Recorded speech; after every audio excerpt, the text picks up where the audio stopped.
안녕하세요. 주간 전망대입니다. 녹화 일정상 한국은행의 올해 마지막 금통위를 앞두고 금리를 가지고 고민할까 합니다. 사실 한국은행 고민이 많을 텐데요. 금리를 올리자니 경기 침체와 막대한 가계부채가 부담으로 다가옵니다. 또 그렇다고 금리를 계속 동결해 나가자고 하니 금융시장의 불안이나 아니면 통화정책과 관련한 불확실성이 계속 남는 또 문제가 생기고요. 이 가운데 또 이제 미 연준의 파월 의장은 한 달여 만에 또 그 발언의 강도가 많이 바뀌면서 글로벌 시장에 또 새로운 또 신선한 충격을 주고 있습니다. 내년도 국내외 금리 인상 경로 어떻게 전개되어 나갈 것인지 우리 채권 시장의 전문가 세 분 모시고 함께 토론해 볼까 합니다.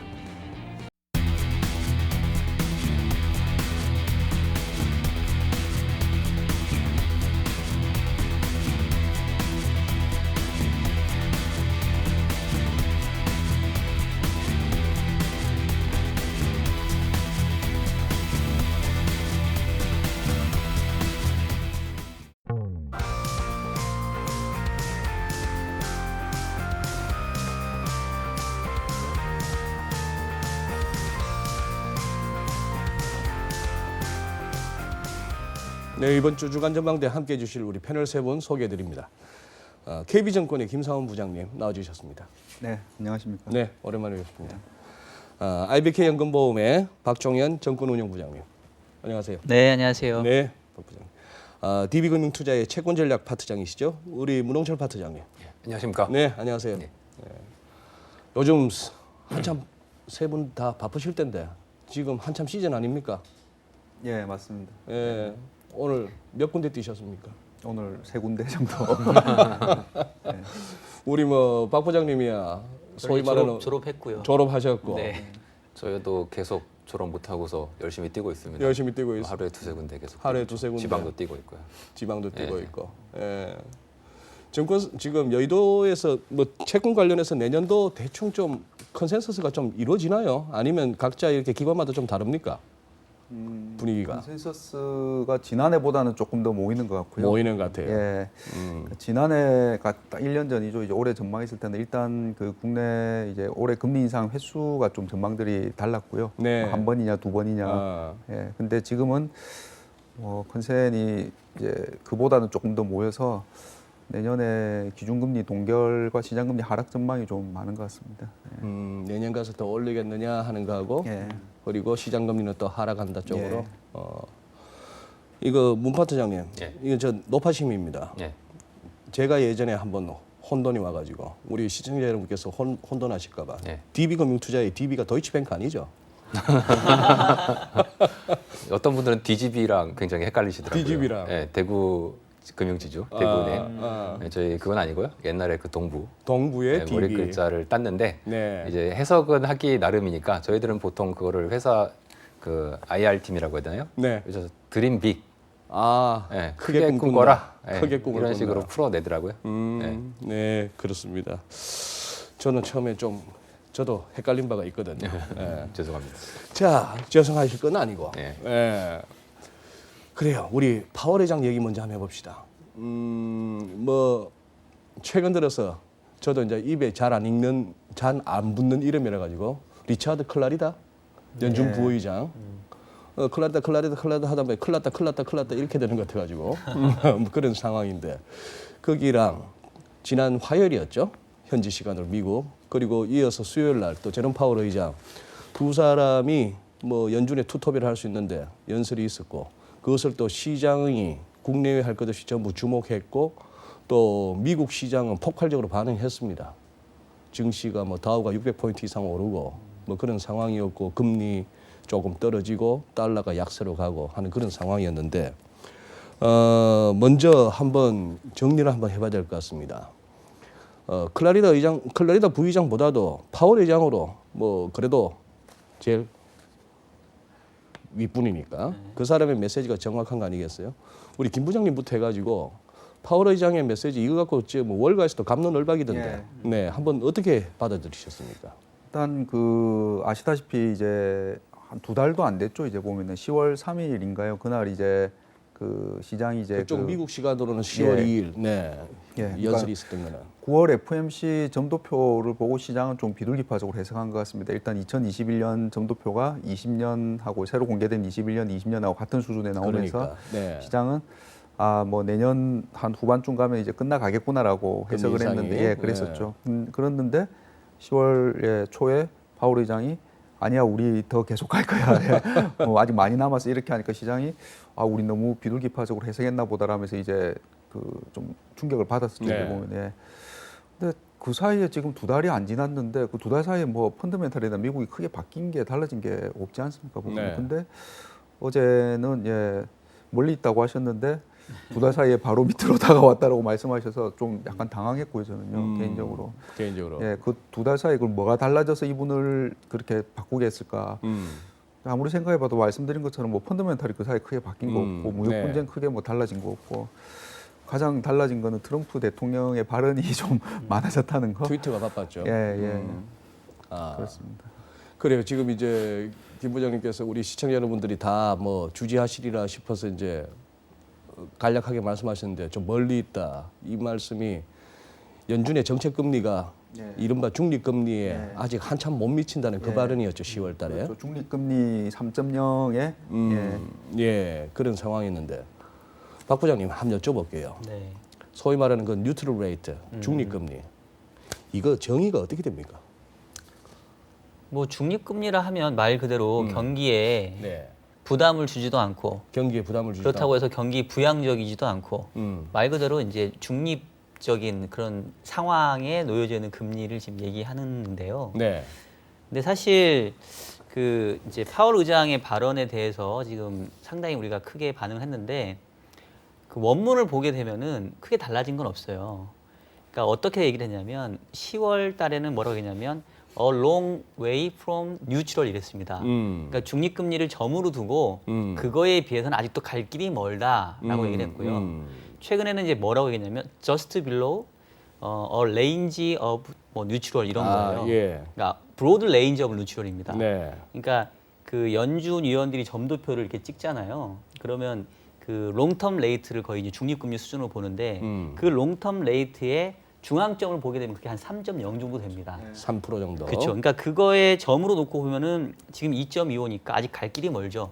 근데 요번에 얘기한 거는 브로드 레인지 오브 뉴트럴이거든요.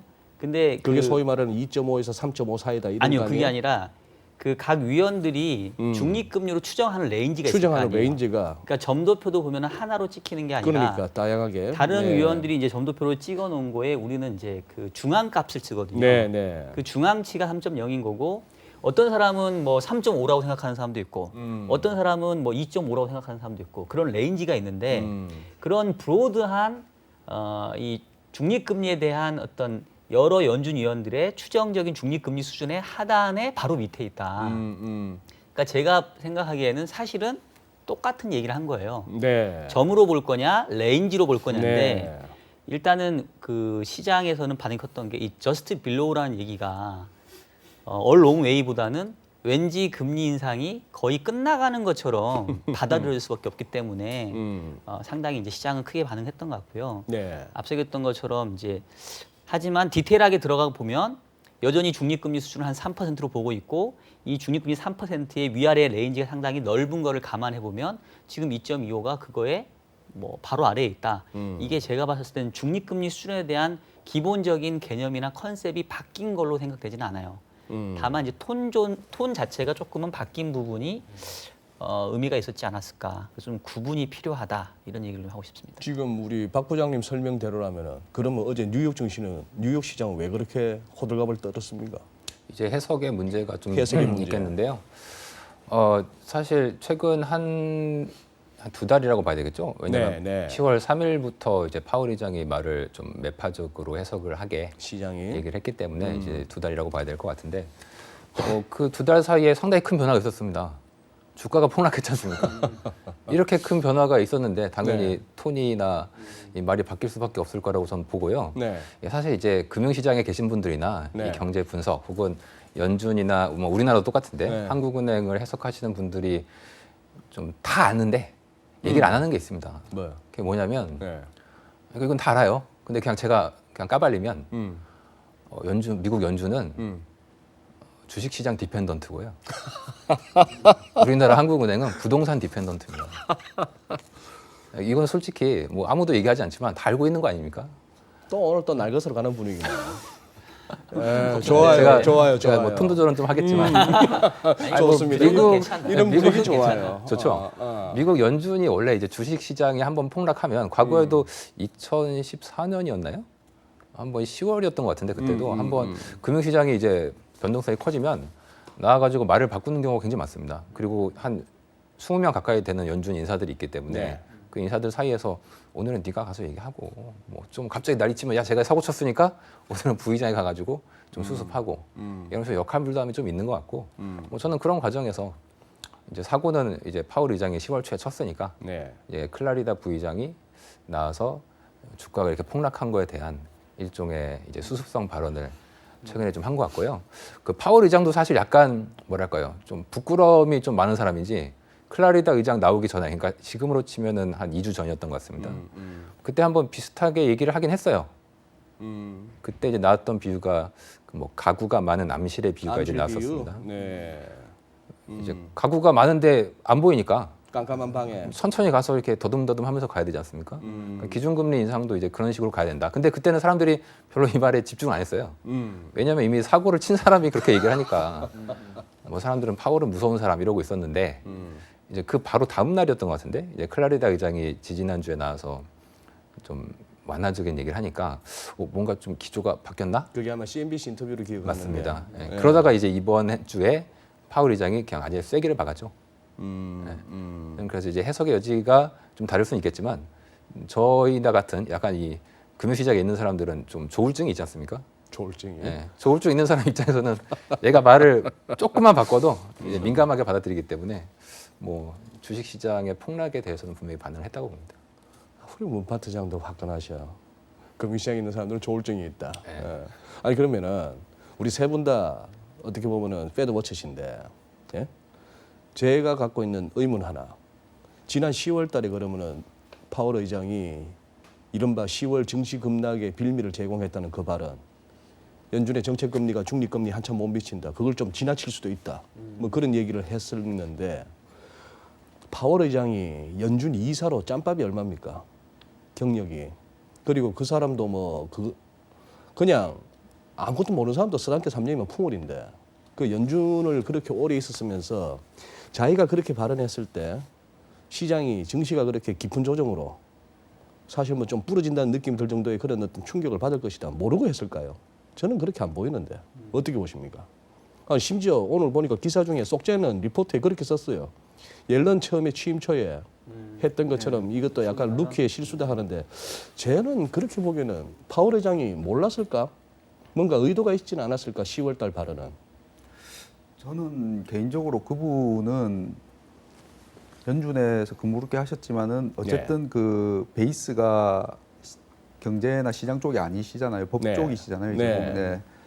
그리고 사실 10월 초에 한 발언도 저는 그냥 굉장히 중립적인 발언이라고 생각하거든요. 왜냐하면 점도표에 보면은 3.0이 찍혀 있고 그러니까. 네. 그 2021년 아까 말씀드린 이제 제일 엔드가 3.3 정도였지 않습니까 보면은. 그러니까 아직 뭐 남았고 3.0보다 3.3이 위니까 조금 더 위로 갈 수 있으라고 했는데 9월 FMC 점도표 자체를 시장이 이제 조금 너무 비둘기파적으로 해석했다가 이분은 그냥 뭐 원론적이니까 어떻게 보면 약간 좀 뭐 소위 융통성이 약간 부족한 좀 다른 의장이나 이제 쪽 시장 그 좀 베이스인 분들에 비해서는 그냥 원론대로 얘기를 했는데 시장이 이제 좀 그렇게 해석을 한 게 아닌가 저는 좀 그렇게 혹시 이렇게 볼 수는 없나요? 트럼프 대통령이 내놓는 정책이나 네. 어떤 뭐 선거 전략 차원이 됐든 간에 증시를 위험자산 시장을 갖다 너무 뜨겁게 달구고 있는 데 대해서 연준의 입장에서는 이거 이렇게 가다가는 나중에는 정말 뭐 급락 정도가 아니고 폭락으로도 치달을 수 있으니까 좀 쿨다운 시키면서 가자 할 필요성은 못 느꼈을까요? 그건 너무 연준을 용의주도한 그걸로 보고 있나 제가? 제가 생각하기에는 파월 의장이 얘기를 했던 거는 그냥 경기 자체만 보고 얘기를 한 것 같고요. 네. 왜냐하면 최근에 발표되고 있는 미국의 경제 지표는 뭐 성장률도 되게 잘 나오고 네. 그다음에 물가도 목표치를 지금 다 회복한 상황이고 네. 그래서 말 그대로 정상화 과정이 진행이 되고 있고 정상화라고 하는 게 꼭 그 중립금리 수준에서 금리가 멈추라는 보장 없으니까 조금 지나칠 수도 있죠. 그래서 미국 경제가 그만큼 좋다. 이제 그 얘기에 어떤 자신감을 표현한 건데 그 뒤에 금융시장이 너무 이제 세게 반응을 한 것 같고요. 그 반응하게 된 어떤 이면에는 단순히 연준의 금리 정책뿐만 아니라 사실은 이제 우리가 알고 있는 것처럼 또 미중 무역 분쟁에 대한 불확실성 뭐 이런 것들도 같이 섞여 있거든요. 또 그 안에 뭐 유가도 많이 폭락했고 그냥 그래서 코끼리 죽을 때 연준 그냥 바늘로 갖다 댄 거 아닙니까? 그래서 약간 파월 회장의 발언은 조금 그 밸류에이션에 대한 부담이 있었을 있을 때 때에. 빌면 것 같은데 저는 또 한편으로 생각해 보면 약간 금융시장이 또 파월 의장을 좀 길들이려고 하는 이런 어떤 그 뭐 음모론적인 관점에서 볼 수 있지 않을까. 왜냐하면 그 기존의 파월 의장의 발언들은 뭐 경기나 금융시장 어떻게 되는지 잘 모르겠고 네. 그냥 마이웨이를 가겠다라고 네. 좀 강하게 얘기를 하니까 금융시장이 그거에 대해서 약간의 어떤 경고의 메시지 그렇게 강하게 정책을 펴는 거는 금융시장에도 부담을 줄 수 있을 거야. 실제 한번 보여줬고 그러다 보니까 이제 아까 했던 것처럼 저는 기본적으로 중립금리를 바라보는 연준의 시각 또 중립금리를 향해 가는 연준의 어떤 그 스탠스는 크게 바뀐 것 같다고 생각되진 않아요. 네. 다만 기존에는 그냥 우리는 무조건 마이웨이를 갈 거야라는 게 기존 스탠스였다면 네. 지금은 금융시장의 모습이라든가 경기의 모습도 보면서 이제 이번에 얘기는 안 나왔지만 과거에 한참 유행했던 데이터 디펜던트하게 갈 거야. 이제 그런 얘기를 해준 것 같아서 결국은 이제 금융시장과 새로운 이 연준 의장 간의 약간의 어떤 밀당의 모습으로 좀 볼 수 있지 않을까 이런 생각이 들더라고요. 네. 뭐 스탠리 피셔만큼 중요한 감은 안다고 하지만 그래도 우리가 앞으로 계속 언급해야 될 인물인데 클라리다 부의장도 그 연설 제목 자체가 데이터 디펜던스였잖아요. 그렇죠. 뭐 좀 어렵게 얘기하는 것 같은데 핵심이 뭐였습니까? 이제 클라리다 의장 같은 경우에는 부의장. 이번에 부의장 같은 경우에 발언을 했던 핵심의 어떤 내용도 있지만 중요한 거는 이제 이 사람들도 계속 시장을 보면서 네. 그 발언의 톤을 조절하기 때문에 네. 그 메시지가 사실은 되게 이제 중요하거든요. 그런데 이제 이번에 뭐 발표했던 내용 같은 걸 보면은 그 어떤 중립금리에 대한 어떤 그들의 연준이 생각하고 있는 어떤 스탠스 이런 거에 대한 어떤 표현들이 있는 거거든요. 예. 과연 이제 중립금리라는 것도 이제 아까 말씀을 해주셨지만 미국에게 이제 합당한 적당한 이제 금리 수준이라는 거죠. 그런데 이거에 개념 대해서는 자체는 상당히 모호해요. 굉장히 모호하고 추정해야 되고 심지어 파월 의장은 모른다고 했습니다. 그러니까. 네. 그리고 그게 원래 그들의 기본 스탠스였어요. 네. 그런데 그 스탠스를 갑자기 10월 3일에 바꾼 거지 않습니까? 그러니까 사람들은 헷갈리죠. 갑자기 왜 한 입을 가지고 두 얘기를 하냐. 그게 10월 초가 또 아주 타이밍이 묘했어요. 10월 달에 늘 주가가 좀 변동성이 있지 않습니까? 역사적으로 그랬죠. 역사적으로. 근데 네. 그게 이제 우연이 아닐 수도 있는 게 보통 이제 글로벌리 주로 유동성을 공급하고 있는 주요 주체 중에 하나가 이제 일본계 은행으로 많이들 추정을 아하. 하시는데 일본계 은행들의 주로 반기 결산이 이제 9월 말입니다. 그래서 제가 이제 달러 쪽 자금 시장을 계속 보니까 달러 자금 시장이 올해 사실은 원래 달러가 되게 부족한 편이었는데 9월 28일을 기점으로 해서 갑자기 달러를 조달하는 코스트가 확 순식간에 올라갔어요. 네. 이제 어떤 계절적 요인도 있었겠지만 또 하필 그날이 이제 9월 FOMC였거든요. 그래요. 맞아요. 그래서 9월 FOMC 끝나고 이제 저도 그렇지만 좀 헷갈렸습니다. 왜냐하면 어커머데이티브라는 발언을 삭제했다는 거는 이거는 과거 2000년대 중반에도 그랬지만 금리가 거의 다 왔다는 얘긴데 네. 시장도 그렇게 해석을 좀 했겠죠. 네. 그런데 그러면서도 중립금리 레벨을 조금 올렸단 말이에요. 예. 그럼 이건 긴축이냐 아니면은 부양이냐 사람들은 이제 헷갈려했을 타이밍이고 갑자기 글로벌 달러 유동성 자체는 이제 확 말라버렸고 이제 그런 차원에서 갑자기 10월 초에 밀어버린 거죠. 네. 네. 낭떠러지에서 좀 이렇게 흔들흔들 하고 있는데 그냥 통 미니까 그냥 우르르 떨어진 거 아니겠습니까? 근데 이번에 또 특히 두 사람의 그 연설을 갖다 시장이 주목하게 만든 데는 트럼프 대통령 역할도 컸던 것 같아요. 계속 그 트위터로 연준을 갖다 비난했지 않습니까? 네. 그렇죠. 심지어 연준 너 듣고 있냐? 내가 지금 이렇게 발벗고 나서 가지고 유가도 떨어뜨리고 뭐 이러고 있는데 이 유가 떨어뜨리는 거는 대규모 감사나 마찬가지인데 이거 했는데 너희는 뭐 맨날 하는 게 마음에 안 들어. 심지어 1도 마음에 안 들어. 네. 어리들빛 이런 표현 쓰면서 그렇게 했는데 그 영향을 줬다고 보세요. 트럼프 대통령 아무래도. 연준도 뭐 봤을 테고요. 연준 인사들도 봤을 텐데, 근데 이제 뭐 당연히 정치적 중립 의무 이런 거를 또 고려를 했을 것 같고요. 네. 근데 제가 아까 처음에는 이제 뭐 가장 달라진 게 트럼프 대통령의 그런 내용이다라고 했는데 네. 심정은 가지만은 뭐 물증이 없는 예. 소위 이제 뭐 일부에서는 그런 표현도 있더라고요. 그 우리 저기 그처럼 이제 미국판 척하면 척 아니냐 뭐 이런. 미국판 척하면 척 아니냐. 네. 혹시 단체로 불려가서 좀 맞았을까요? 뭐 줄바따를 맞았는가 보죠. 근데 저는 이제 사실 글로벌리 원래 정치권이나 뭐 대통령이 통화 정책에 대해서 언급하는 경우가 되게 많아요. 근데 최근에 보면은 이게 한국과 미국이 비슷한 어떤 통화 정책에 대한 언급을 정치인들이 많이 했습니다. 네. 그런 면에서 저는 분명히 영향을 받았다고 보는데 그 영향을 이제 어떤 식으로 받았냐면 뭐 이런 거죠. 예를 들어서 집에서 제가 지금도 부모님이랑 같이 사는데 뭐 방이 더러워요. 네. 하고 청소 좀 해야겠다. 예. 이러는데 갑자기 어머니가 부르셔가지고 방 좀 치우라고 얘기를 하면은 갑자기 청소할 마음이 싹 사라집니다. 그렇지. 그러니까 이 사람들도 좀 계속 뭐 자기네들도 기준금리에 대한 정책이 있었는데 갑자기 트럼프 대통령이 계속 금리 내리라고 하면은 금리를 계속 진짜 천천히 올려야 되나 이러면 또 이제 독립성이 훼손되는 것 같고 우리나라도 그랬지 않습니까? 한국은행이 별 얘기 없다가 9월달 초에 갑자기 이낙연 총리가 금리 올려야 된다. 그러니까 갑자기 이 사람들이 잠깐 이러면 10월달에 올리면 이거 마치 굴복하는 것 같고 그렇다고 또 안 올리면 이거 굉장히 욕먹을 것 같고 이래서 원래 10월에 올렸어야 되는데 저는 이제 그걸 미뤄져서 이제 11월에 올리는 거라고 보는데 약간 굉장히 어떤 그 스텝을 꼬이게 만드는 역할을 트럼프 대통령이 저는 했다고 봅니다. 상당한 노이즈로 작용하고 있죠. 네. 예. 그 말씀은 정확해. 애들 보통 내 1시간 딱 게임하고 공부하려고 하는데 그 1시간쯤 됐을 때 엄마가 야, 너 언제까지 그러고 있을 거야 하면 이제 애들이 에이 하면서 그냥 나가거든. 그래 또 PC방 가버린다고. 공부할 참이었다가. 우리 한은은 요번에 약간 그 타이밍 늦어진 게 그 부분도 저는 작용했을 것 같아. 그렇죠. 예.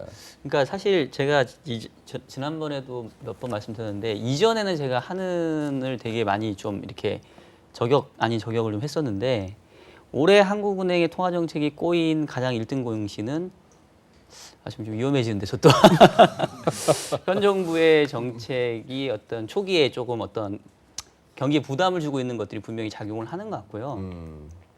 제가 그 현 정부의 정책에 대해서 조금 지난 방송에서 조금 비판적인 시각을 견지했다가 좀 악플에 시달려가지고 조금 이렇게 수위 조절을 하려고 하는데 잘 안 되네요. 네.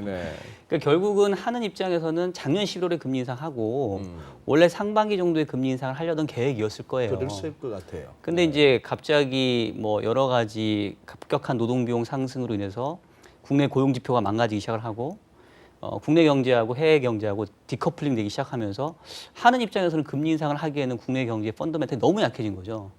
그러면서 이제 기회를 놓치게 됐고 예. 이제는 좀 해보려고 했더니만 아까 문 파트장 얘기한 것처럼 정치권에서 금리 인상을 직접적으로 얘기해 버리니까 이거는 모양새가 이상. 완전히 좀 그 뭘 해도 욕 먹을 수밖에 없는. 그래서 알겠습니다. 상당 부분 한은의 이 스텝이 꼬이게 된 배경들은 정치권과 정책들에 좀 기인하지 않았을까 좀 안타까운 마음이 들더라고요. 그래요. 그러면 한은의 금통위 그 전망은 뒷부분에서 조금 더 다뤄보시도록 하고 미국을 조금 더 가시죠.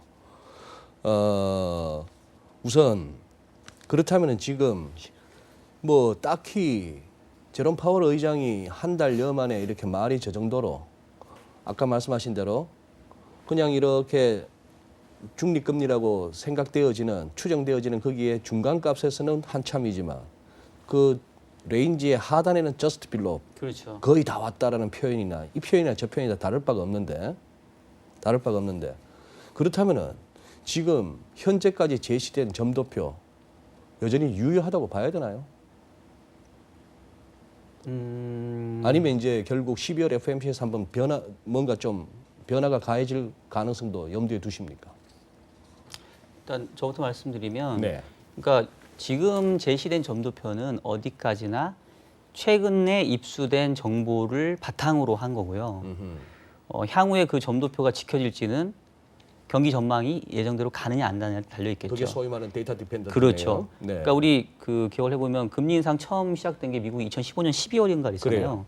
그리고 2015년 12월에 2016년도에 금리 인상 4번 할 거라고 했는데 못 하다가 결국 12월에 딱 한 번 연말에 했거든요. 가서 겨우 한 번 했죠. 그렇죠. 뭐 올해 같은 경우는 그 어떻게 보면은 기존의 그 예상들을 충실히 이행을 한 건데 네. 그래서 언제든지 그거는 이제 바뀔 수 있다고 보는 오케이. 거고요. 결국은 이제 내년도 미국 경제를 바라보는 그 시선 네. 이것들이 좀 중요한 것 같은데 아까 이제 파월 의장이 왜 바뀐 어떻게 보면 한 달 만에 스탠스를 바꾸게 된 배경이 뭐냐라고 했었을 때 뭐 트럼프 발언도 있고 주가 하락한 것도 있는데 네. 분명히 이전보다는 이 미국 경제를 둘러싼 글로벌 경제 여건 또 미국의 경제 지표들도 약간 이 정점을 지나는 듯한 데이터들이 좀 나오기 시작을 했거든요. 네. 그래서 이제 그런 것들을 감안해 보면 내년도의 점도표가 지금 수준에서 계속 유지될 거다라고 전망하는 거는 이거는 고정된 변수가 아니기 때문에 연준의 정책은 정해져 있는 코스가 있다고 하진 않았거든요. 그렇죠. 그래서 예. 요거는 언제든지 변할 수 있다고 봐야 될 것 같습니다. 네. 그러면은 지금 뭐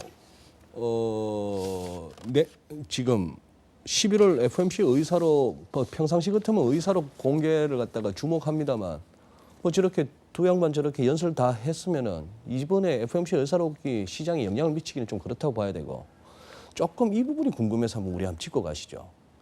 미국 시장에서는 분명히 그 파월 의장의 연설 시점으로 해서 틱 차트를 보면은 분명히 시장은 그때부터 움직였어요. 주가 많이 올랐잖아요. 증시가 많이 올랐고 그런 달러도 약세로 반응하고 했는데 그다음 바로 이어진 아시아 장입니다. 우리 코스피가 한 27포인트 정도 올랐다가 이걸 거의 뭐 한 5포인트대로 그래서 데일리 캔들이 음봉이 나왔잖아요. 코스닥은 마이너스까지 가버렸고 뭐 거기다가 환율은 많이 떨어졌어요. 환율은 많이 떨어져서 어떻게 보면은 그거 한데 그리고 국채 선물 시장은 보니까 하루 종일 그냥 빳빳하게 아침에 시작했던 그 어떤 강한 흐름, 즉 금리 하락세가 계속 이어지더란 말입니다. 주식적으로 약간 한번 시선을 집중하면은 우리뿐만이 아니고 상하이도 1% 넘게 빠지고 심천은 2%대 빠졌고 홍콩도 안 좋아요. 뭐 인도네시아 같은 이렇게 이머징 중에 좀 잘 나가는 선수들 말고는 아시아에서 뭘 봤을까요? 아니면 뭘 봤거나 아니면 뭐가 두려웠을까요? 아니면은 뉴욕이 조금 뭔가 역동작이 걸렸나? 저는 주로 외환 시장과 주식 시장과 채권 시장이 있을 때 네, 움직임이 상반되는 경우가 꽤 있지 않습니까? 그렇죠. 그럴 땐 저는 거의 외환 시장을 봅니다. FX를 본다. FX가 제일 중요합니다. 그 다음으로 이제 채권 시장을 보고 네. 그 다음으로 주식 시장을 보는데 네, 지금 주식 같은 경우에는 이런 게 있어요. 일단 기본적으로 심리가 안 좋지 않습니까? 네, 제가 사실 최근에 이제 코스피가 많이 떨어질 때 10월 달에 샀습니다. 샀어. 개인적으로 네, 코스피 인덱스 펀드를 샀어요. 네, 떨어지더라고요. 그래서 손실을 많이 봤죠. 뭐 손실 본 건 둘째치고 제가 이제 저희 애널리스트들은 이제 한 달에 한 번씩 그 저희 컴플라이언스에 예, 한 달 매매한 거랑 이런 주식 관련 보유 내역을 보고하게 돼 있는데 네, 보고하려고 이제 계좌를 들어갔습니다. 어허, 까보니까 뭐 손실 난 건 손실 난 건데 네. 제가 저같이 이런 조그만 투자자가 가지고 있는 인덱스 펀드까지도 대차를 해서 숏을 치고 있더라고요. 누가 다른 누군가가 대차를 제걸 빌려간 거죠. 빌려가서 네, 빌려가서 공매도를 치고 있더라. 공매도를 지금 치고 있는 겁니다. 그러니까 이제 공매도 세력 같은 경우에는 주가가 이제 오르면은 손실이 나지 않습니까? 그 얘기는 지금 거의 대부분의 전략가들이 뭐라고 생각하고 있냐면 내년도 코스피 하락. 말로는 상저하고예요. 근데 그 얘기는 그냥 저죠, 저. 하고는 뭐 모르겠고, 네, 그럼 참 저입니다. 이게 거의 대부분이 그래요. 거의 대부분이. 그 얘기는 주가 좀 반등할 재료 나오면 팔아라. 이게 이제 기본적인 스탠스가 깔려 있는 거고 그러다 보니까 이제 지금 갑자기 뭐 새벽에 좋은 뉴스 나와서 굉장히 좋은 분위기가 생겼는데 주가가 오르면은 어차피 안 될 거니까 팔아. 좋은 기회야. 코스피도 최근에 많이 회복을 했었잖아요. 예, 그러니까 뭐 2100 언저리 막 가고 이러니까 야, 뭐 더 하겠어? 그냥 숏 하면서 이제 중국도 그렇고 한국도 그렇고 뭐 무역 분쟁에 대한 어떤 기대감도 많이 낮아진 상태고 그래서 저는 이제 숏이 많이 나오지 않았나. 근데 저는 오히려 지금 원달러 환율 오늘 굉장히 주의 깊게 봤습니다. 그럼 이거는 증시에는 고무적인 건 현상 아니에요? 저는 되게 좋은 현상이라고 봐요. 환율이 많이 떨어졌잖아요. 환율이 많이 떨어진 거는 굉장히 중요합니다. 외국인들은 아마 많이 샀을 거예요. 현물은 많이 사고 많이 선물은 또 좀 팔았죠. 그 과정에서 이제 보면 현금 흐름 어떤 그 자금 흐름이 되게 중요한데 네, 이제 외국인들에 대한 어떤 투자에 대한 콜을 보면은 외국계 IB들도 사실은 이제 8월 정도부터 한두 개 하우스씩 뭐 아시아나 신흥국 증시가 그동안의 언더퍼폼을 마무리할 것 같다. 이러다가 이제 10월달에 막 폭락하면서 역동작에 걸렸는데 최근에도 약간 나오는 얘기들이 일단 달러 약세 전망들은 조금씩 하고 있어요. 근데 달러가 약세라는 얘기는 그려보면은 신흥국 증시하고 미국 증시 간의 어떤 상대 성과, 그러니까 롱숏을 해봤을 때 미국 증시가 상대적으로 더 좋으면 달러가 세집니다. 근데 달러가 세죠. 반대로 신흥국 증시가 상대로 더 좋으면은 달러가 약합니다. 근데 이 얘기는 거꾸로 얘기하면 달러가 약하다는 얘기를 한다는 얘기는 간접적으로 하면은 분명히 신흥국 증시가 미국 대비 아웃퍼폼할 거라는 얘기랑 똑같은 얘기거든요. 사실은. 네. 저는 이제 그런 면에서 오늘 좀 주식이 뭐 아시아 쪽이 일부를 제외하면 나빴지만 어쩌면은 좀 길게 보면 더 좋을 수도 있지 않나 뭐 그런 생각을 좀 합니다. 예. 그리고 김 부장님 보시기에 그거 재료에 비해서 예. 뭐 미국 국채 수익률들이 좀 이렇게 커브가 좀 가팔라지기는 했습니다만 예. 좀 이렇게 반응의 폭은 좀 적지 않았나요? 예, 맞습니다. 저도 사실 그 부분이 좀 제일 의아했고요. 네. 저는 그 정도면은 일단 10년물 금리가 좀 내려갈 줄 알았거든요, 꽤. 근데 별로 안 내려가고 말씀하신 것처럼 2년물은 이제 내려갔고 30년 오히려 이제 섰죠, 이제 보면. 30년물은 오히려. 그래서 커브가 말씀한 것처럼 이제 스티비 됐는데 일단 2년은 뭐 금리를 좀 덜 올린다고 이제 해석하면은 그 반응이 좀 맞는데 그거에 감안해도 좀 적게 내려갔고요. 10년물은 왜 안 내려갔을까? 예. 그리고 30년이 반대로 섰다는 거는 이건 뭔가 그러면은 연준이 이제 정상화를 천천히 한다는 거는 경기의 부담을 줄이거나 아니면 인플레를 다시 좀 불러일으킬 수 있다라는 이런 게 반영이 네, 된 것 네, 같거든요. 보면. 네. 근데 그런 걸 감안하더라도 감안하더라도 미국 금리의 어제 움직임은 조금 저는 어색한 느낌이 많았어요. 어색한 느낌이 예. 많았다. 근데 10년물 기준으로 미국채 예. 3% 밑으로 흘러내릴 조짐도 좀 보이는 것 같던데. 예, 뭐 저희도 미국 금리는 이제 뭐 위쪽보다는 아래쪽 룸이 좀 더 있는 걸로 그렇게 뭐 내년에도 그렇게 좀 예상을 하고 있고요. 네. 그러니까 미국 내부에서 뭐 10년물 4% 간다 했는데 그쪽보다는 저희도 아래쪽이 좀 더 생각을 하고 그러면은 있습니다. 이제 여기서 연준 관련해서는 그 정도 한번 짚어보고 최근에 계속 눌리고 있는 유가 이것도 뭐 트럼프 대통령 역할이 큰데 유가하고 이제 당장 주말에 그 G20 예. 요 두 개까지도 이제 확인을 하고 나서 다음 주 시장 반응이 제대로 된 시장 반응이라 보이는데 유가 전망 한번 듣고 싶어요. 어떻게 보시는지 유가 부분. 유가가 사실은 차트로 봤었을 때는 이게 한 달 반인가? 75불 갔던 게 지금 50불을 네. 깨내 만에 이러고 있으니까 이 차트 보면 완전히 완전히 그냥 그냥, 미끄럼틀 타듯이 네, 훅 내려왔거든요. 근데 아시다시피 이제 배경에서는 감산 합의에 대한 어떤 공감대를 사우디가 해가려고 하다가 그 언론인 피살 사건 이후에 예. 미국에게는 약점을 잡힌 상황이고 네. 트럼프는 현재 그 유가를 낮추는 거에 대해서 강한 어떤 의지를 가지고 있고 결국은 이 오펙이 주도하는 감산이 사우디가 주도하는 감산이 잘 안 될 거다. 네. 그러면서 이제 유가는 확 빠져버린 건데 글로벌 경기에 대한 어떤 수요 부분들이 이제 정점을 지나고 있다라는 거에 대해서 공감대가 어느 정도 형성되고 있기 때문에 그렇게 보면은 수요 측면에서 유가가 다시 뭐 크게 반등하기는 좀 어려울 것 같고요. 결국은 이제 공급 부분을 얼마만큼 조절할 수 있느냐 이제 이 부분에 이제 추가적인 유가 하락의 여부가 달려 있을 것 같은데 네. 결론적으로 저는 뭐 50불 정도면 역시 얘도 어느 정도 하단 부분에는 온 거 아니냐. WTI 기준. 그렇죠. 예. WTI 기준. 그러니까 사우디 주도하에 감산이 생각보다 안 이루어진다는 거지. 그렇다고 여기서 더 증산을 하는 건 아니니까 75불 갔던 게 뭐 50불 정도 오게 되면 일정 부분 그거에 대한 반응이 이루어진 것 같고요. 대략적으로 레인지가 이제 뭐 한 50에서 뭐 한 60불, 65불 이 정도 수준에서 유가는 향후에 움직이지 않을까라는 생각이 들고 또 이제 계절적으로 또 추운 이 시즌 난방 시즌이 돌아오기 때문에 뭐 50불 정도는 일단은 충분히 최근에 대한 이 공급 부담 우려가 반영된 이런 수준이 아닌가라는 저는 생각을 좀 하고 있어요. 문파트장 보시기에 유가가 이러다가 예. 또 갑자기 길길이 뛸 만한 혹시 변수를 찾는다면 뛴다는 얘기는 위쪽으로. 위쪽으로. 저희가 그동안 저도 이제 유가를 되게 주의 깊게 봤었고 네. 그동안에는 이제 원유 가격 상승을 좀 말씀을 드렸다가 예.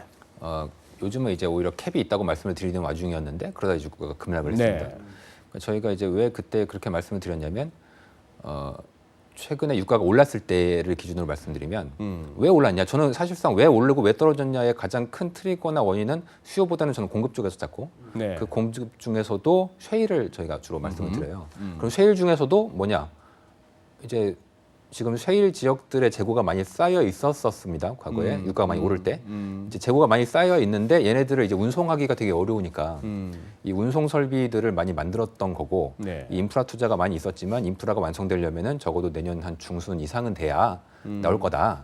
이 예상들이 많았기 때문에 야 그러면은 이거 옛날에 뭐 한번 감산했었고 이거 얘네들 쉐일들 또 쏟아져 나오려면은 한 내년 중순은 돼야 되고 그럼 유가 상승하냐? 이러면서 이제 갔던 거죠. 그러던 것이 이제 그렇다면 그 얘기는 거꾸로 얘기하면 내년 중순에 어차피 꼭지가 뻔히 보이는 상황에서 이제 유가가 뭐 무한정 오를 수 있겠냐? 그러면서 이제 캡이 있지 않겠냐? 네. 라는 게 저의 생각이었는데 최근에 많이 떨어졌던 거는 저도 예상하지 못했던 건데 최근에 그 쉐일 파이프라인 중에서 약간 조기 완공된 게 있었던 것 같아요. 그리고 이제 쉐일 업체들이 모여 있는 지역의 그 재고량을 보면은 최근에 그 재고의 어떤 운송이 상당히 잘 되고 있는 모습이 보입니다. 근데 정확한 원인은 모르겠는데 파이프라인 관련해서 어떤 기술 혁신이 있었다는 얘기들이 좀 있더라고요. 뭐 그런 얘기 저도 들었어요. 뭐 네. 약을 탔더니만 막 뭐 운송이 잘 되는가 보죠. 그뭐 불스 원샷 같은 거 넣나 보지. 이 원래 파이프라인이라는 게 사실 있다고 해서 운송이 쉽게 되는 건 아니고 그러니까. 압력도 세게 걸어줘야 되고 뭐 여러 가지 기술적인 요인이 필요한데 어떤 그런 기술적인 면에서의 큰 발전이 좀 있었던 것 같습니다. 그러다 보니까 재고가 상대적으로 좀 쉽게 미국 전역이나 혹은 수출항으로 좀 나갈 수 있었던 요인들이 있었던 것 같고 요게 최근에 갑자기 이제 전해지면서 그동안 너무 강하게 걸려 있었던 유가 롱 포지션들이 좀 심하게 청산이 됐고 네. 그 청산 과정에서 원유가 좀 떨어진 걸로 보는데 그걸로 본다면은 지금 다시 한번 이제 제로 베이스에서 생각을 해본다면 지금 사실 글로벌리 여유 생산 캐파를 갖고 있는 나라가 거의 없어요. 사우디는 제가 볼 때 아마 거의 유일한 여유 생산 캐파를 갖고 있는 나라인데 상당히 많이 돌리고 있습니다. 최근에 산유량이 많이 늘었거든요.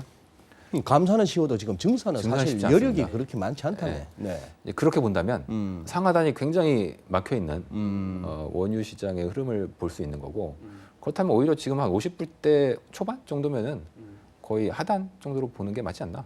뭐 그게 저의 뭐 기술적으로야 뭐 조금 한 4, 5불 정도는 더 떨어질 가능성이 있습니다만 생각만 이제 뭐 하단 트레이딩 정도. 관점에서는 그것도 짭짤한데. 예. 예. 근데 저기 기본적으로 트럼프 대통령이 유가를 갖다가 이렇게 떨어뜨리면 저게 집착하는 이유는 뭐라고 보세요? 저는 그냥 쉽게 얘기해서 야 이거 감산다 이거 감산이 아니라 감세. 감세. 야 이거 추가 감세 못 하겠다 이거 같습니다. 작년에 감세를 왕창해서 그렇게 올해 막 경기 좋게 만들고 했는데 아 이거 선거 꼬라지 보니까 이거 별로 이거 안 될 것 같고 이거 그렇다면은 아 이거 세금은 못 깎아주고 기름이나 좀 싸게 써라. 기름이나 좀 싸게 써라. 그래서 뭐 감산에 집착하는 게 아닌가. 저는 드는 생각 중에 하나가 트럼프 대통령이 당선되고 백악관의 그 뭐 5대 무슨 교두처럼 이렇게 발표한 것 중에 하나가 1번이 에너지 자주 뭐 이런 거거든요. 보면. 예. 국정 목표 예, 비스무리한데. 예. 그리고 지금 다 아시다시피 전 세계 가장 최대 산유국이 미국이 됐죠. 네. 네. 그래서 이번에 이걸 보고 미국이 이제 트럼프 대통령이 유가의 통제권을 자기가 가진다는 걸 좀 보여주려는 것도 있지 않나. 오펙으로부터 예. 유가 통제권을 뺏어온다. 예, 그래서 그러니까 잘 아시다시피 유가가 한참 하락했다가 반등할 때 뭐 여러 가지 뭐 쉐일의 BP가 얼마나 얘기가 있고 뭐 산유국마다 틀리는데 그러니까 소위 그 스위스팟이라는 게 50에서 60 정도 의견이 많았지 않습니까? 근데 그 위로 올라가면 그리고 또 그렇게 되면은 트럼프 대통령 입장에서는 연준이 또 인플레가 와서 금리를 계속 올릴까봐 뭐 그런 부차적인 것도 아마 생각했을 수도 있을 것 같고요. 그래서 뭐 그런 가격 통제권을 한번 보여주는 그런 것도 있고 그래서 그 75 이상보다는 좀 더 낮은 레벨이 예, 트럼프 대통령한테는 가장 좋은 레벨이 아닌가 싶습니다. 한 단계 더 나가서 그러면 금리 오르는 걸 왜 그렇게 싫어합니까? 트럼프 대통령은. 그 자기가 당연히 빚이 많나? 킹 오브 대다 그럴 수 있죠. 킹 오브 대. 국제왕. 저금리 인간이라고 자기가 얘기하니까. 근데 저는 유가랑에 대해서 조금은 다른 시각을 갖고 있는 예. 게 저는 이 최근에 원유 시장을 이란을 빼고 얘기하는 거는 조금 한계가 있는 것 같아요. 그래요? 예. 그러니까 유가가 올라가게 된 배경도 결국은 이제 미국이 이란은 다시 제재하면서 이란의 석유 수출을 이제 봉쇄하려고 하는 그런 어떤 움직임을 보니까 유가가 상승했단 말이에요. 그게 원유 시장에서 롱배팅이 좀 있었을 거 아니에요. 그렇죠. 그것도 어떻게 보면 트럼프 대통령이 제재를 해서 이제 그렇게 그렇죠. 그래서 결과적으로 제재를 하긴 했는데 네. 예외 국가들을 생각보다 많이 열어줬잖아요. 네. 그래놓고 이제 또 사우디한테는 증산 압박하면서 네. 그러니까 어떻게 생각하냐면 결국은 이란에 대한 제재를 하고는 싶은데 이란 제재를 했었을 때 이 유가가 상승하는 것에 대한 부작용들을 좀 사전에 어느 정도 어떻게 보면 버퍼를 만들어 놓으려고 하는 게 아닐까. 이제 이 정도 수준에서는 이제 이란 제재하고 이란의 석유 수출이 막힌다 하더라도 유가가 여기서 뛰어봤자 뭐 얼마이겠어요. 그래서 뭐 두 분 얘기하시는 거에 더해서 어떤 이란과의 향후의 어떤 그 제재에 대한 부분들에 대해서 어느 정도 버퍼를 마련하는 차원에서 최근에 유가를 좀 떨어뜨려 놓은 게 아닐까. 결국은 그 다음에 이란 제재가 좀 강화될 가능성이 저는 오히려 좀 높게 봐야 되지 않냐 이런 생각이 좀 들더라고요. 그러면 대충 이제 유가 하락세도 어느 정도 얼만큼 왔다라고 보는 거고 여기서 당장 유가가 또 급반등으로 돌 만한 모멘텀을 찾기는 쉽지 않다. 이 정도로 본다면은 그러면 이제 또 하나 그겁니다. G20에서 저 시진핑 주석하고 트럼프 대통령하고 어떻게 훈훈하게 끝날 것 같습니까? 아니면은 거기서 둘이 또 한번 탁탁 털고 일어날까요? 서로. 제가 올해 이제 시장과 많이 거꾸로 가는데 어. 올해 한 6월부터. 근데 일관되면 좋아요. 네. 일관되면 찾는 데가 많아. 아 그래서 맞아요. 요즘 굉장히 바쁩니다. 내년에 컨센서스랑 정반대 얘기를 제가 하다 보니까 요즘 굉장히 많이 찾으시는데요. 또 문파트장 또 꽃길 체질이구나. 아, 남들 얘기 안 하는 쪽으로 가는구나. 이게 일부러 그런 건 절대 아니고 네. 제가 그거에 대한 확신이 있기 때문에 그런 생각을 좀 합니다. 제가 얘기하다 보면 까먹었는데 뭐 물어보셨었죠? 트럼프하고 시진핑. 아 예. 아 이게 무역 전쟁 질문을 늘 받아요. 세미나를 가면은. 네. 근데 이제 요즘 대부분의 생각들은 네. 이제 여러 가지 비관론이 많죠. 저건 이제 헤게모니 싸움이고 미국은 전통적으로 자기 따라오던 애들을 늘 쓰러뜨렸고 지금 이제 중국이니까 이거 쓰러뜨릴 거다. 그래서 더 심하게 할 거고 이제 이거 한 30년 간다. 그럼 되게 안 좋은 거죠. 그런데 이제 저는 옛날부터 이제 어떻게 이거를 프레임으로 좀 봤었냐면 네. 뭐 이런 거죠. 예를 들어서 지금이 이제 일본을 옛날에 80년대에 한번 망가뜨렸지 않습니까? 그래요. 근데 한번 지금이 1988년이라고 한번 보시죠. 지금이. 그럼 일본 입장에서 와 미국이 우리를 죽이려고 85년에 플라자 합의를 해줬다. 이러겠습니까? 일본은 90년 전후까지 어마어마한 호황이었습니다. 어마어마한 자산 버블도 있었고. 네. 그렇다면 정말 미국이 일본을 죽이려고 플라자 합의를 했을까요? 저는 그렇게 보진 않아요. 어떻게 하다가 이제 얻어 걸린 거죠. 일본이 망하는 쪽으로. 그래서 이제 미국이 2인자를 무조건 치기 위해서 뭐 사실 80년대에도 일본이나 독일한테 관세에 관련돼서 협박을 굉장히 많이 했거든요. 그럼 지금의 이제 중국도 정말 치려고 그러는 거다. 이게 스토리 만들기는 되게 좋은데 저는 미국의 어떤 민중들은 분명히 무역 전쟁을 좋아하는 것 같습니다. 과반수인 것 같아요. 그런데 민중을 빼고 또 있잖아요. 미국의 주로 이제 딥스테이트라고 하는 기득권층, 뭐 기업, 혹은 이제 월스트리트, 뭐 정치인, 관료, 학자 뭐 이런 사람들. 근데 이런 사람들은 그렇게 무역 분쟁에 대해서 호의적이진 않은 것 같거든요. 특히 기업들은 야 우리 중국 열리면 가서 장사해야 되는데 지금도 장사 되게 많이 하고 있고 네. 월스트리트는 빨리 가가지고 이 중국이 엄청난 금융시장을 따먹기 위해서 막 준비하고 있는데 갑자기 무역 분쟁하면 자기들 먹을 거리가 사라지지 않습니까? 그리고 미국의 정치인들은 우리나라랑 좀 다르게 표도 중요하지만 정치 자금을 받잖아요. 정치 자금은 다 이제 기업들이 내는 것들일 거고. 또 월가도 짱짱하게 내고. 네. 전 그런 관점에서 선거가 이제 11월에 있었으니까 제가 정치인이라면 이렇게 할 것 같습니다. 선거는 1인 1표지 않습니까? 네. 근데 또 자본주의는 1달러에 1표지 않습니까? 그러면은 이 선거 때는 한번 좀 얘기해주고 네. 무역 전쟁 좀 sem하게 선거 끝났으니까 좀 풀리지 않을까 하는 게 이제 저의 생각입니다. 어떻게 다른 의견도 있으실 만도 한데. 저는 일단 오늘 아까 말씀하셨던 아시아 주식시장 움직임 봐서는 네. 그 기대가 조금 잘 낮아졌다. 낮아진 게 좀 반영되는 게 아닌가라는 생각. 미국 주식이야 뭐 그렇게 되면 뭐 일단 어젯밤에 올랐지만은 이제 아시아는 내일 모레인데 아닐 것 같아. 이제 그런 게 좀 뭐 반영이 되지 않았나 생각도 들고요. 저희 하우스 베이스 시나리오는 저희는 지금은 현재 뭐 숫자의 지표들에 그렇게 막 무역 분쟁의 영향이 안 드러나는데 내년 1분기 숫자에 이제 이게 많이 드러난답니다. 이제 보면. 그러니까 2분기 초에 확인되는 1분기 숫자에 드러나고 그렇게 되면은 정치적으로는 뭐 계속 뭐 아웅다웅할 수 있는데 경제적으로는 그러니까 한번 충격을 받아야지 양쪽이 서로 이제 좀 협상을 시도하지 않을까. 그리고 그 배경 중에 하나는 말씀하셨던 것처럼 트럼프 대통령이 내년 이제 뭐 1분기, 2분기 갈수록 재선을 염두에 두면은 이거 너무 계속 또 세게 하면은 안 되겠지 않나 그런 생각도 저희도 좀 하고 있습니다.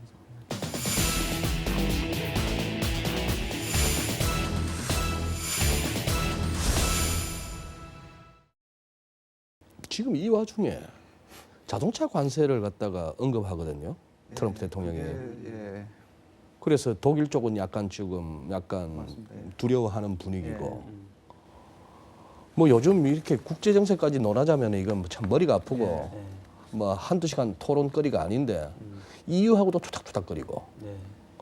마크롱 대통령이 지금 이제 독일의 메르켈 총리 조금 힘 빠지니까 자기가 이제 유럽의 맹주 노릇을 하려는지 몰라도 뭐 나토 빼고 유럽군 창설하자는 둥 예. 좀 하세월이 걸리는 얘기고 돈도 많이 드는 얘기지만 일단 그런 화두를 던지고 있단 말이에요. 그러면서 유럽군 창설하는 이유가 러시아, 중국, 미국 같은 적들로부터 유럽을 보호하기 위해 미국도 들어가요. 예. 그걸 가지고 굉장히 모욕적이다 그랬잖아요. 트럼프 대통령이. 뭐 그런 식인데 지금 이렇게 해서 내년에 결국 우리 문 파트장 말씀하신 대로 환율 먼저 보고 금리 보고 주식 본다 하셨는데 지금 이제 내년에 해봐 이제 달력 한 장 남았어요. 이제 12월. 그렇죠. 그런 상황이고 지금 뭐 거의 장은 이제 어떻게 보면은 뭐 연말 파장 분위기고 이제 내년 1월 이후를 생각해야 되는데 지금 이 브렉시트도 내년 3월이기 때문에 예. 요것도 어떻게 보면 내년도에 있어서 달러 강이냐 약이냐에 따라 갖고 연준도 많이 영향을 받지 않습니까? 금리를 올릴 것인가 말 것인가. 달러가 너무 강하면 금리 못 올릴 거 아니에요. 걔들도. 좀 그런 영향이 있는데 지금 브렉시트 부분 최근까지 나온 뉴스 그 뭐 580 몇 페이지짜리 그 합의문 내가 봐서는 그 EU 정상들 중에 한 명도 제대로 읽은 사람 없는 거고 쓰는 기자 중에도 제대로 그거 580페이지 읽은 선수 없는 것 같은데 골자만 보면은 뭐 대충 어쨌거나 그게 영국 의회 비준을 갖다가 통과하느냐 마느냐 이게 이제 관건이라고 하는데 그 부분이 그럭저럭 뭐 또 어떻게 별 탈 없는 것처럼 합의가 되고 비준 통과하고 이럴 것 같으면 모르겠는데 최악의 시나리오 소위 말하는 노딜 브렉시트로 간다면은 예. 그거는 뭐 상식적으로나 현실적으로나 그거는 유로나 파운드가 약세로 갈 수밖에 없는 거 아닙니까? 그렇죠. 예. 그렇죠. 충격을 주겠죠. 충격을 초반에는. 주겠죠. 예. 뭐 그런 상황을 막기 위해서 뭘 또 정치적인 정치를 갖다가 발휘할지는 모르겠습니다만. 자, 그럼 이렇게 돼가지고 이제 우리 한은을 갖다가 전망하기에 앞서서 이제 연준을 한번 얘기해 봅시다.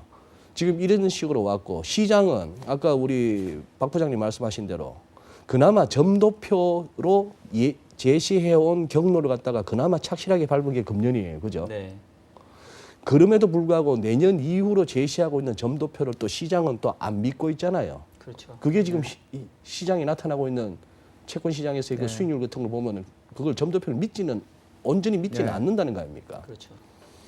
근데 지금 또 결국 뭡니까? 3주 전에 우리 윤여선 파트장 그때 내년 전망 책자도 갖고 오셨던데 제목이 The End of Hike야.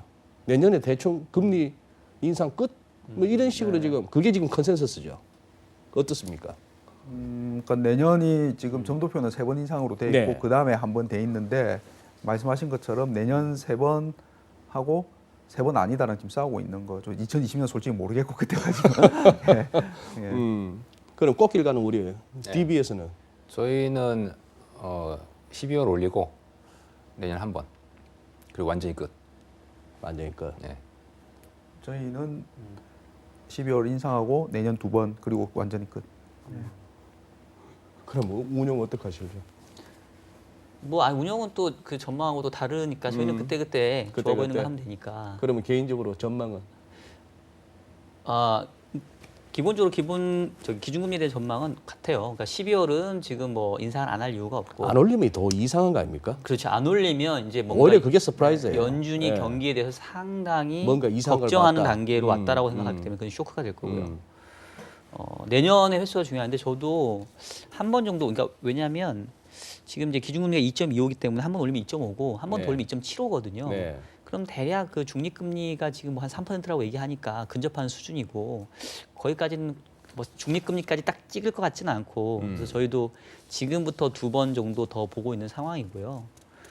최근에 채권 시장에 나타나는 모습도 원래 연준은 3번 인상을 얘기했지만 뭐 흔히 말하는 FF 선물 시장에서 반영된 거는 이제 2번밖에 안 됐고 지금 엊그제 있었던 그 저스트 빌로우라는 발언 이후로는 이제는 내년 2번도 안 믿고 1번 이렇게 지금 시장의 컨센서스는 또 빠르게 변화하고 있는 상황인 거죠 지금. 아, 그래요. 그러면은 간단하게 단문단다. 금통위 11월 30일 금통위 인상. 이건 뭐 이제 결과가 나왔었을 텐데 일단 인상이었을 것 같아요. 인상일 것 같다. 오케이. 네. 저는 8월부터 계속 인상 주장하다 틀렸기 때문에 뭐 이번에도 계속 인상 주장합니다. 안 하면 이상해지네. 이 와중에 하느니 인상 안 하면 이상해지네. 그러면은 오히려 이제 국내 비관론이 커지겠죠. 예, 이것도 마찬가지죠. 하느니 이번에도 인상을 안 하면 사실 왜 우리가 대부분 인상을 얘기하냐면 경기가 좋아서 인상을 얘기하는 사람 아무도 없죠. 이 금융 안정적인 측면에서 미국과의 금리 차가 어쨌든 많이 벌어져 있으니 좁히는 것들은 시도는 해야 되겠는데 그나마 지금이 내년보다는 좀 낫겠다라는 내년보다는 심정에서 낫다. 그나마 지금 인상 한번 해두는 게 마음 편하겠지인데 이번에도 인상을 못 한다는 얘기는 그러면 뭐 해넘겨도 100bp는 안 채우네. 이번에 올리고 네. 12월에 연준이 한 번 더 올리고 가도 75bp 정도 네, 차이로 75죠. 가네. 그 정도. 그러면 이 와중에 여기서 하느니 그나마 25bp 금리 인상을 해서 우리 한국은행 레포레이트가 1.75 된다 해서 기대할 수 있는 정책 효과는 뭐예요? 금리 인상으로 기대할 수 있는 효과. 저는 이번에 인상하면 네. 경기에는 부담을 줄 거라고 생각하고 있고요. 어디에는? 국내 경기에는 부담을 줄 거라고 국내 생각하고 있고요. 경기에는? 예. 한미 금리 차 100bp를 시장에서 많이 생각하는 거는 금융위기 이전에 한번 그 선을 한번 봤기 때문이지 않습니까? 근데 과거 경험이. 한은에서도 얘기했지만 그거 넘어간다고 또 뭐 세상 자본 뭐, 유출이 뭐 망하는 것도 아니고 저도 그렇게 음. 생각하거든요. 네. 이제 상징적인 거죠, 이제 어떻게 그렇죠. 보면. 예, 그래서 그거지. 그러니까 이번에 올리면은 뭐 자본 유출에 뭐 약간의 도움이 될지 막는데 약간의 도움이 될지 모르겠는데 국내 경기에는 더 부담을 줄 수 있고 그래서 저희는 내년에 경기가 더 둔화되면서 장기 금리가 더 내려갈 걸로 그렇게 생각하고 있습니다. 결국 이번에 올리고 내년에 네. 잘 못 올릴 거다 이렇게 보시는 예. 거네요. 내년에 아마 미국 달러 올려야 되냐 안 되냐 논쟁은 생길 것 같은데 못 올린다고 보고 있고요. 미국마저 오늘 파월 의장이 또 어젯밤에 말해준 것처럼 그러면 이제 금리차 확대 부담도 또 좀 줄어들겠죠 하는 입장에서는. 예. 지난 여름부터 계속 올릴 거라 해서 계속 털려왔다면 예. 이번에 올리고 그만 올린다고 하기엔 좀 서운하실 거 아니에요. 그럼요. 내년에도 계속 올린다 해야 될 거 아니에요. 저희 하우스가 아마 거의 유일한 추가 인상을 내년에도 배제할 수 없다라고 주장을 하고 있죠. 네. 그냥 이렇게 세미나 많이 불러달라는 어떤 전혀 그렇지 않습니다. 저는 이거에 대한 강한 확신을 가지고 있습니다. 한번 그 근거를 한번 들어봅시다. 아까 초반에 잠깐 말씀드렸는데 한국은행의 통화 정책은 부동산 디펜던트. 디펜던트. 네. 그러니까 한번 14년 전인가요? 네. 14년 전에 그때 이제 그 이성태 한은 총재 때 저도 상당히 존경하고 아마 한은의 거의 모두가 대부분 존경하는 총재시죠. 그 한은의 아마 거의 전성기였던 걸로 네. 기억하는데 그때가 2004년이 카드버블 터져서 경기가 최악이었습니다. 2005년에 저점 찍고 2006년에 경기가 되게 좋았고 이제 쭉 올라갔는데 물가는요 오히려 2004년이 높았고 2005년 6년 떨어졌어요. 근데 이제 2005년부터 한은에서 금리를 올렸습니다. 그러니까 사람들이 막 물러뜯었습니다. 경기가 이렇게 안 좋은데 경기가 늘 안 좋잖아요. 경기가 이렇게 안 좋은데 무슨 금리를 올리냐고 물어뜯었죠. 욕을 엄청 먹었습니다. 하느니 계속 금리 올렸죠. 물가 낮은데도. 근데 이제 그때 하면서 뭐라고 이제 이성태 총재님이 얘기하셨냐면은 금융 불안 가능성이 있다. 금융 불안 가능. 여기서 말하는 건 이제 자산 시장 쪽에서 특히 여기서 우리나라는 자산 시장은 부동산이죠. 부동산. 저는 그래서 이제 작년도 그렇고 올해도 그렇고 기준금 이제 우리나라는요 그 대외 경제에 대한 유동 어떤 개방도가 매우 높기 때문에 그 전통 경제학 교과서는 사실 폐쇄 경제를 대상으로 써져 있지 않습니까? 네. 그러니까 폐쇄 경제를 가정해서 통화 정책을 쓰면요 굉장히 이상하게 됩니다. 우리나라는. 우리는 네.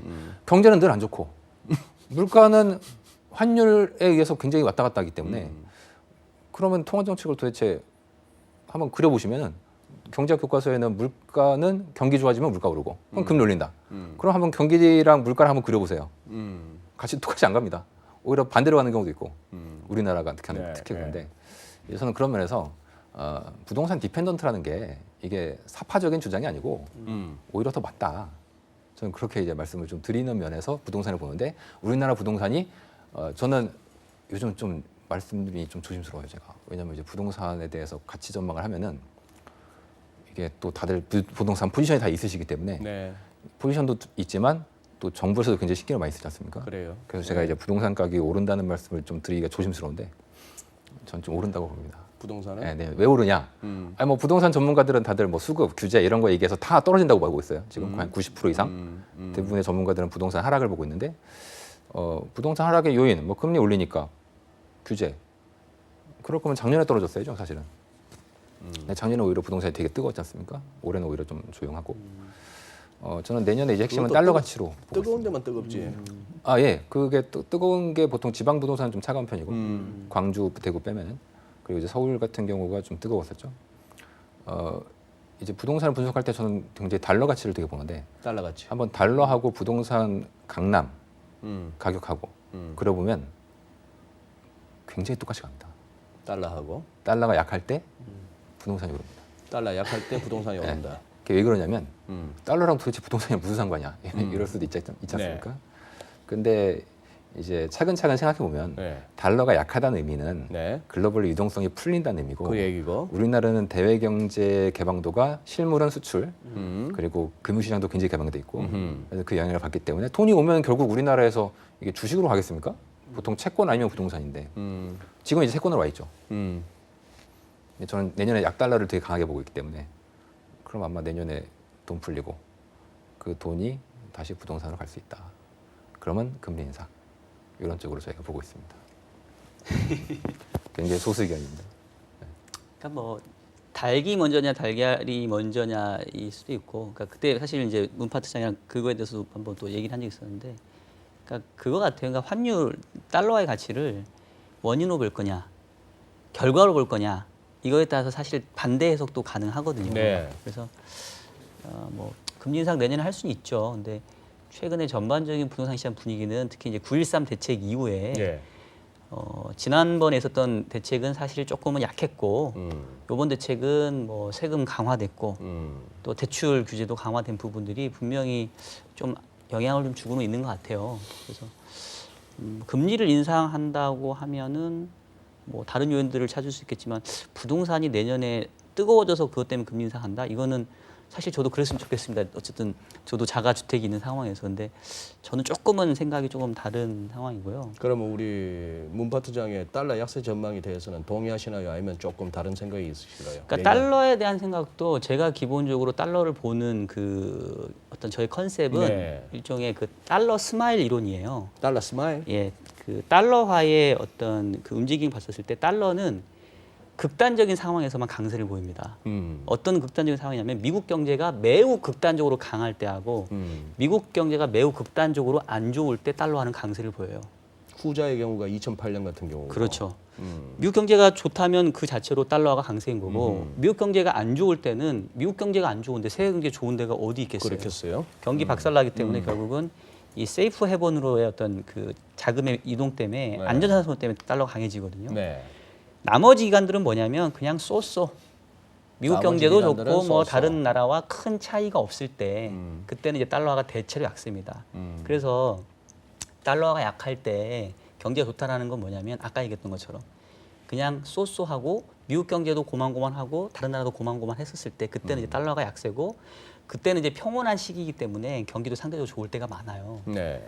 근데 이제 달러화가 강세로 간다는 얘기는 이게 미국 경제가 좋을 때도 강세로 가지만 미국 경제가 너무 안 좋을 때도 강세로 가기 때문에 세상 어수선하면 또 그렇죠. 달러 이게 강이죠. 이제 그 리니어 관계가 아니라 어느 순간 S자 곡선으로 확 휘어버리기 그래서 때문에 스마일이구나. 그래서 네. 이제 저는 달러 스마일 관점을 받는 거고 중요한 건 그럼 지금은 어디냐? 지금은 사실 그동안의 달러 강세는 미국 경제가 다른 나라 대비 압도적으로 좋았던 거에 대한 달러 강세였었는데 네. 어쩌면 내년까지는 아니더라도 내후년 어느 언저리에서는 미국 경제가 상당히 하드랜딩을 하면서 세계 경제에 대한 불안이 커지고 뭐 이른바 10년 위기설까지는 아니더라도 이제 그런 차원에서 미국 경제도 안 좋아지는데 달러가 더 강해져 버리는 그런 상황들도 볼 수 있겠다. 그래서 만약에 그런 상황이면은 우리도 경기와 무관하게 어쩔 수 없이 뭐 남미 국가처럼 자금 이탈을 막기 위해서 금리를 올려줘야 될 수도 있겠다. 그러니까 제가 보는 한국은행의 금리 인상에 향후 나타난다면 근거는 경기가 좋아지고 부동산 시장이 좋아져서 과열을 억제하기 위한 것보다는 자금 이탈을 막기 위해서 어쩔 수 없이 금리를 올려줘야 되는 그런 상황이 아니면 금리 인상은 쉽지 않을 거다. 저는 좀 그렇게 보는 거죠. 어차피 우리 이거 뭐 답 없는 얘기이기 때문에 서로 싸울 것도 아니고 이 생각 저 생각 다 들어보는 거예요. 예. 우리 김 부장님 말씀 좀 듣고 싶네. 달러는 저희는 약세로 보고 있습니다. 예, 네네네. 약세로 보는데 저희는 약간 고리타분하지만 약간 뭐 정통파, 클래식. 예, 그러니까 미국 경기가 이제 그 부분은 각후에 보면 미국 경기가 이제 더 이상 좋아지지 않을 거고 연준의 통화 정책도 인상이 거의 끝나갈 거고 네. 이제 그렇게 되면 달러가 더 강해질 요인보다는 약해질 요인이 많은데 거기에 약세를 더하는 거는 트럼프 대통령이 그동안 빚을 낸 게 내년에 달러 본연의 가치에 대해서 약하게 만들 거라고 보고 있습니다. 좀 강해지다가 내년 갈수록 약해질 거고. 그러면 이 변수를 갖다 좀 고려한다면은 뭐 최근 기사를 보니까 문우신 장관이 그 월가 큰 손들 다 있는 자리에서 금리 인상을 갖다가 여기서 천천히 갈까 아니면 지금 매달 500억 불씩 양적 긴축 대차대표 그 줄여 나가는 거 이걸 갖다가 좀 살살 할까 뭐 이렇게 물어봤다는데 네. 지금 어쨌거나 지금 현재로서는 뭐 매달 500억 불이라고 500억 불을 하는 게 아니고 500억 불 정도의 어떤 상환이 돌아온다면은 그만큼은 이렇게 그냥 상환 받고 재투자 안 한다는 얘기 아닙니까? 이게 지금 기한이 있는 거 아니죠? 지금 계속 가는 거죠. 만약에 연준이 특별하게 어떤 스탠스를 바꾸지 않는다면 내년에도 그렇게 가는 거죠. 양적 긴축은 이어지는 거죠. 예, 이어집니다. 그 얘기는 시장에서 그만큼 유동성을 빨아들이는 거 아닙니까? 네, 그렇죠. 연준이. 네. 그게 단순 논리로 달러가 좀 줄어드는 거 아니에요? 그렇죠. 맞습니다. 본원 통화가 감소하기 때문에. 그러니까. 네. 그런데 달러가 약세로 간다 하는 전망에 이제 일단 제가 한번 태클을 걸어 보는 거고 또 하나 어제 시장이 그렇게 모든 알고리즘이 동시다발적으로 이렇게 반응할 만큼 파월 의장의 발언은 10월 초 발언과 박 부장님 말씀 맞다나 여기서 보면 해서 같은 말인데 뉘앙스는 많이 다르고 매였다가 비둘기처럼 보인 거는 맞는데 거기에 비해서 달러가 약세는 나왔다고는 하지만 홍 파트장도 아시다시피 매주 체크하시겠지만 지금 투기적인 달러 포지션이 역대급이에요. 롱이. 롱이 많죠. 그럼 어제 같은 정도 나왔으면 사실 어떠거라 하고 좀 달러를 털어야 되는데 근데 환율 움직임 보면은 아직 달러 붙들고 있는 선수들이 그렇게 흔들리는 모습이 아니에요. 그렇다면 이게 포지션도 포지션이지만 조금 이렇게 글로벌리 달러 유동성이 조금씩 줄어든다는 느낌은 안 듭니까? 그게 사실 오래 있었습니다. 원래 있었죠. 굉장히 그게 어떻게 강했어요. 보면 달러 강세의 큰 배경이었죠. 그 올해 대차대조표를 연준이 축소를 했는데 그 축소 속도가 그렇게 뭐 사실 빠르다고 볼 수는 없습니다. 근데 사실 그것보다 본원 통화만 따로 떼놓고 보면 여기서 말하는 이제 본원 통화라는 건 결국 옛날에 QE 하면서 채권 사고 풀었던 돈이잖아요. 그렇죠. 그러니까 연준의 대차대조표가 따로 있고 이 대차대조표 안에 본원 통화가 있어요. 네. 사실 본원 통화가 더 중요해요. 네. 대차대조표보다는. 대차대조표는 천천히 지금 줄고 있습니다. 천천히. 그런데 그 안에 있는 본원 통화의 속도를 보면 네. 올해 전체 대차대조표의 축소 속도보다 본원 통화의 축소 속도가 굉장히 빨랐습니다. 더 빨리 줄었다. 어마어마하게. 네. 그러다 보니까 달러가 부족하잖아요. 음.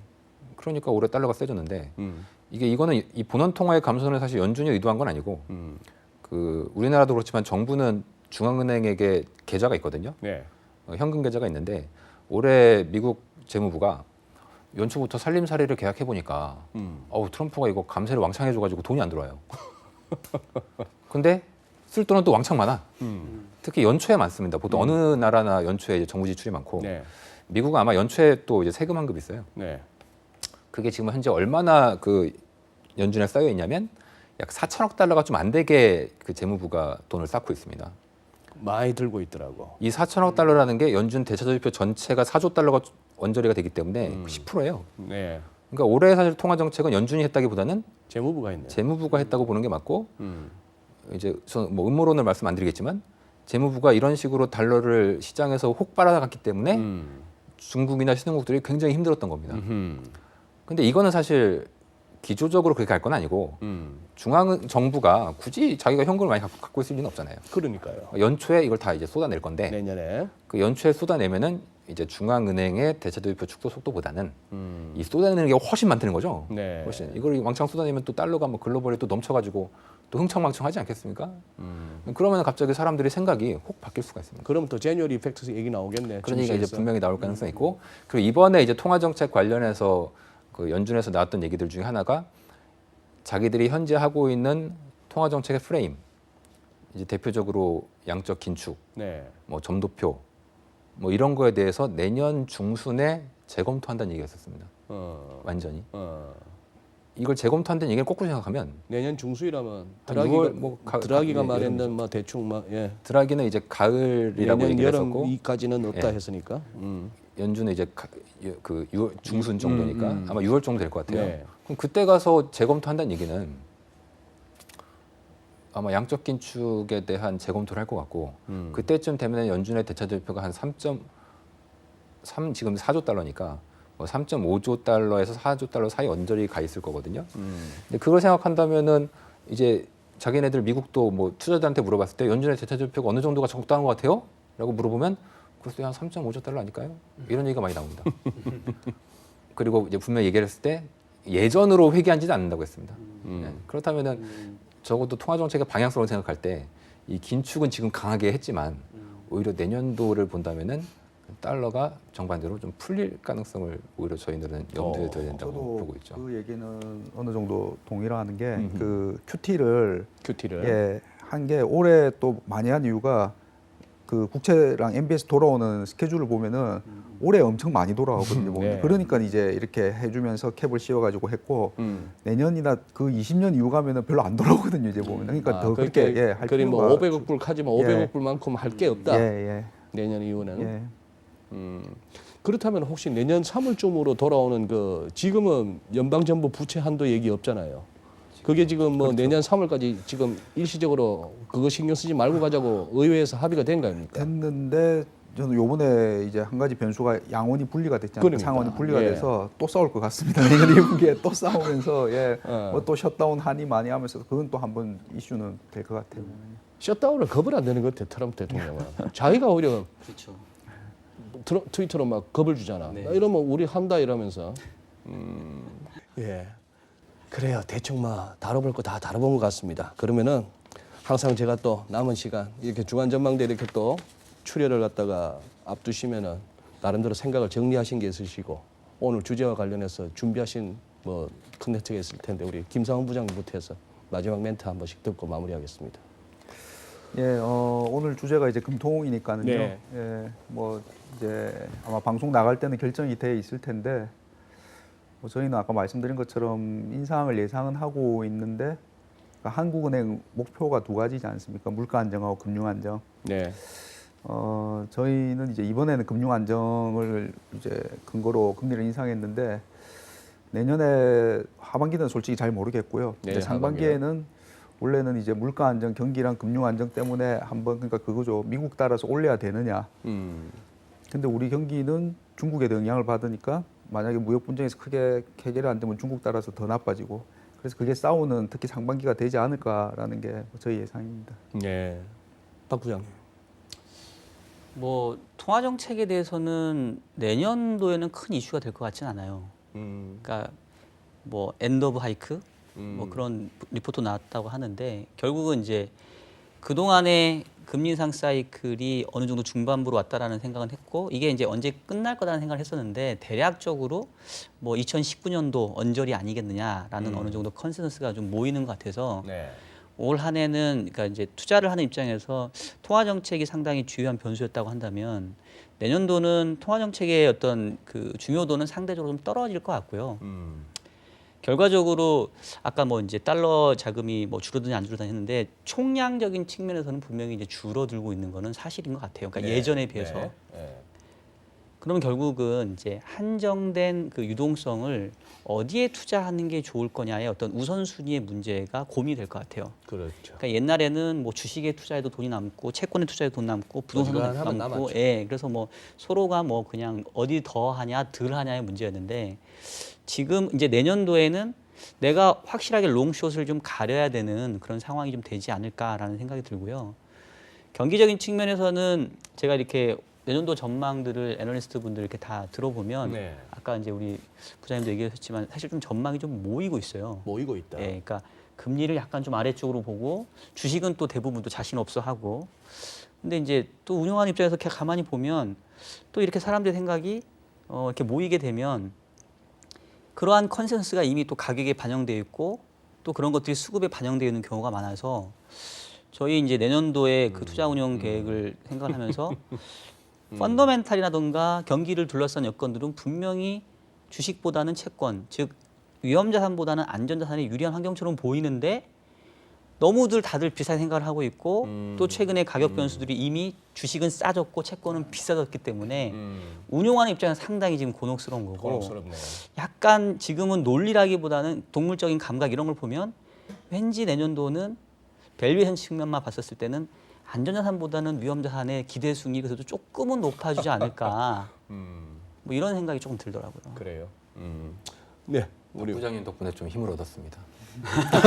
시장과 반대로 보고 있는 입장에서 지금 다들 너무 이제 비관적이시지 않습니까? 한국 경제에 대해서. 근데 이제 비관론이 극단에 가 있을 때가 사실은 이제 마지막인 경우가 되게 많고요. 그래서 이제 새벽이 가장 어두운데 이제 곧 아침이 오지 않습니까? 저는 이제 가장 어두울 때가 이제 거의 밤이 끝나간다 이렇게 보고 있고 그러면서 뭐 시청자분들도 그렇고 너무 비관적으로 우리나라 경제를 보실 필요는 없지 않나 그렇게 말씀드립니다. 미안한데 난 경제는 안 좋게 봐요. 아유 알겠습니다. 밸류에이션 측면에서라도. 그래서 이제 뭐 좀 희망을 가지시자 이렇게 말씀드립니다.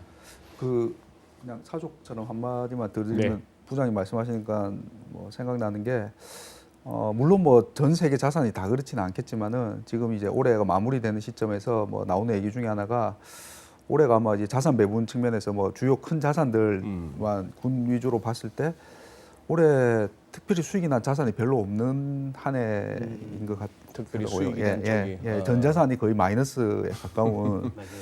그러니까 이게 어떻게 보면은 이제 그 아까 말씀하신 것처럼 금융위기 10년 차에 이제 유동성을 뿌려서 주식 가격도 올려놓고 채권 가격도 올려놓고 뭐 원자재 다 올려놨는데 이제 그 소위 이제 민낯이 드러나기 시작하는 좀 그 시그널이 아닌가 좀 그런 생각이 듭니다. 그러네요. 예.